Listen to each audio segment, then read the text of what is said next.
Dunia tidak ideal bahkan buat Nabi Muhammad. Nabi meninggal di usia 63 tahun. Tua apa nggak tua? Nggak tua. 63 tahun teman-teman. Dulu saya kirain kayak tua gitu. Ternyata enggak, suami saya udah mau deket 60 tahun. Liatin suami saya kayak tuaan saya dari dia. Masya Allah. Ternyata nggak tua-tua amat. 63 tahun tuh nggak tua. Tapi Nabi meskipun meninggal di usia 63 tahun, sudah menguburkan 6 dari ke-7 putra-putri beliau.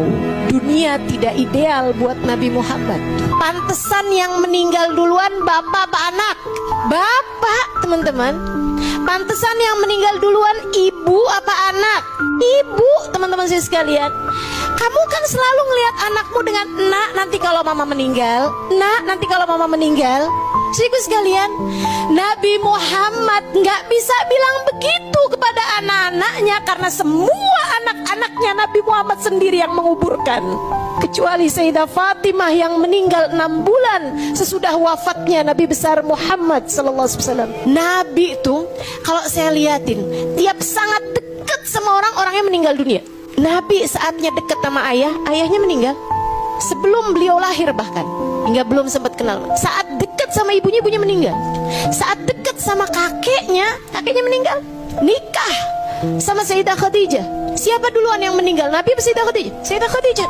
Saya sekalian, putra-putrinya semua, sekali lagi semua, kecuali Sayyidah Fatimah. Punya Qasim, Nabi Muhammad kuburin Qasim. Punya Abdullah, Nabi Muhammad kuburin Abdullah.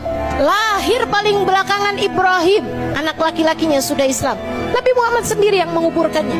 Punya Zainab, Nabi Muhammad kuburkan Zainab. Punya Ruqayyah, Nabi Muhammad kuburkan Ruqayyah. Punya Ummu Kalthum, Nabi Muhammad kuburkan Ummu Kalthum. Dunia tidak ideal buat Nabi Muhammad. Kamu mau berharap apa dari dunia? Kepengen hidupmu senang terus-terusan? Gak ada ceritanya, teman-teman. Dunia bahkan sekali lagi tidak ideal buat manusia paling tercinta di sisi Allah Subhanahu wa Ta'ala. Bagaimana kamu berharap bisa duniamu ideal? Gak mungkin, gak mungkin, gak mungkin. Diuji pasti diuji.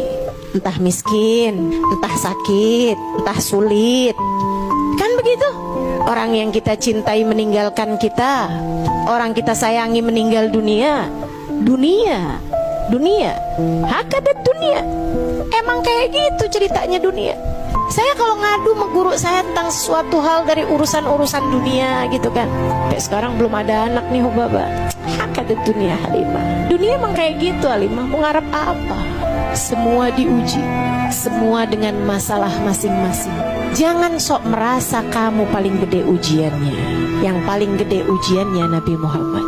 Jangan juga ngerasa bahwa hidup akan baik-baik aja terus-terusan. Gak mungkin juga. Bahkan kepada Nabi Muhammad aja gak gitu. Saya tuh sampai sering mikir loh, kenapa ya Allah tuh ngasih ujian menabi gedenya luar biasa. Kayak semua jenis ujian pernah dirasakan sama Nabi Muhammad, sampai ke mentoknya gitu. Betul gak? Dibenci sama orang. Teman-teman saudara sekalian, siapa di antara kita dibenci sampai pedang berjejer di depan rumahnya? Siapa? Ada? Gak ada. Nabi Muhammad pernah. Siapa di antara kita yang dibenci sampai ditaruh racun di makanannya? Ada? Gak ada. Siapa di antara kita yang dibenci orang sampai diusir dari kota tempat tinggal? 53 tahun beliau hidup di sana. Ada? Yang sampai diusir dari condet ada? Gak ada, saya sekalian. Tapi Nabi Muhammad iya. Kenapa Nabi mengalami semua ujian-ujian berat? Sebab dokter yang hebat, ia mengalami apa yang dikeluhkan oleh pasiennya. Ia pernah mengalami semua, merasakan semua yang dirasakan pasiennya. Dia bakal jadi dokter yang hebat. Dan Nabi Muhammad, Allah persiapkan buat kita umatnya, teman-teman. Karenanya Allah berikan kepada Nabi Muhammad semua jenis musibah-musibah berat. agar di saat kamu sedang ditimpa musibah apapun aja bentuknya, kamu bisa bilang, ya Rasulullah, assalatu wassalamu alaika ya sayyidi ya Rasulullah, khud biyadi qallat hilati adrikni ya Rasulullah. Kita bisa bilang, Allahumma salli ala sayyidina Muhammadin qad daqat hilati adrikni ya Rasulullah. Salawat salam terkhusus untukmu wahai Rasulullah.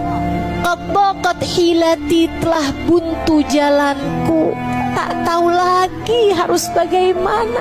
Adrikni ya Rasulullah, tolong selamatkan aku dengan syafaatmu wahai Rasul. Dan saat itu Nabi menjadi satu-satunya orang yang akan berkata kepadamu, aku mengerti perasaanmu, sebab aku pernah mengalami bahkan yang lebih berat darimu. Jadi kenapa Nabi diberi ujian sebesar itu dalam hidupnya? Karena rahmat Allah kepada kita umatnya, agar kita umatnya tak pernah perlu merasa sendirian menghadapi apapun yang terjadi dalam kehidupan.